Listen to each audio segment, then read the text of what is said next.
So what is going on there? There are certainly some in the Conservative Party that question the 2030 date set to stop selling most internal combustion engines, especially as the EU just this week agreed a 2035 target for that. We are planning on moving ahead more quickly than our continental counterparts. So when we say we can do it by 2030, is that just cheap talk, or is it possible? Is it going to be delivered? I spoke to Robert Forrester, who's the chief executive of Virtue Motors. Bristol Street Motors is their main brand. They're the third largest car dealership group in the UK, on the possibility of reaching that 2030 date. I think the ban in 2030 is under some pressure, not necessarily because Europe has changed, but because there are elements of the transitional plan which may not be executed in time to make that ban effective. We have manufacturers investing billions in electric vehicle production. The technology is there for electric vehicles. We're seeing greater range, greater affordability potentially coming through, which will make electric vehicles a good proposition.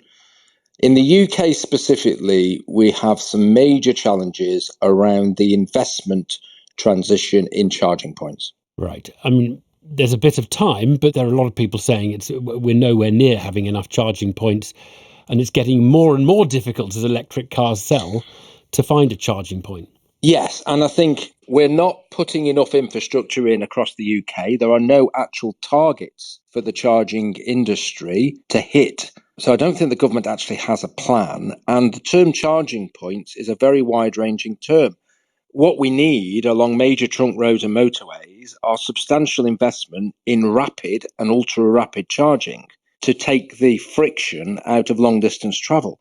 Electric vehicles are fine if you've got a charging point at home and you're doing 50, 100 miles a day. It's when you have to go some distance that it's can be impractical currently. The European Union has agreed this opt-out for cars using what they call e-fuels. These are synthetic fuels, non-carbon liquid fuels. Just talk me through what that opt-out means and how important or significant it is.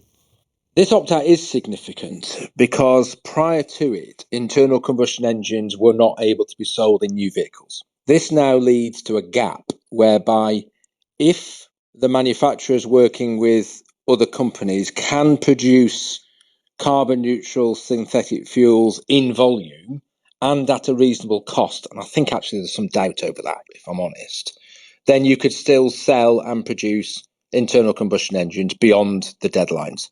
That puts quite a different perspective on the electrification transition and leaves currently the UK in an unknown thing. Are they going to follow suit with the European Union? It's a great unknown, this synthetic fuels thing, because there is currently no system for its mass production or mass distribution.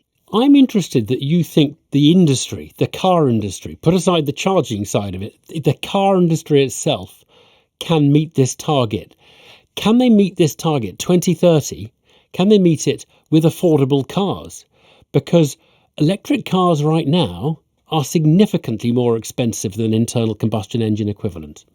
The technology around electric vehicles is very, very fast moving. I am pleasantly surprised to see more and more manufacturers making longer range electric vehicles, which is clearly a key issue. Also, we're now seeing visibility of affordable electric vehicles. I was actually in Germany at the weekend and saw exactly what consumers in the UK would want, which is an affordable, small electric vehicle mass produced. I think by the time we get to 2030, that'll be here. I think the electric vehicle transition can take place if you ignore the charging issues. If the government keeps with the 2030 target, it needs to make it very clear, then set milestones that will be reviewed over time and then flexibility put in place if it becomes a completely impractical proposition. At the moment, it's a be-all and end-all. This is what we're going to do. But the government putting a press release out talking about 2030 doesn't get away from the fact that at some point reality has to dawn and it might not happen. There is one other thing we should talk about. The European manufacturers are concerned about competition from Chinese new entrants into the electric vehicle market. Electric vehicles are built in volume in China, and there is a concern amongst some of the major manufacturers that there'll be unfair competition. And indeed, there are discussions about, is there going to be protection in the European Union, and you could probably say UK as well, against this Chinese influx of electric vehicles? Well, that was Robert Forrester, chief executive of the third largest car dealership, Virtu Motors.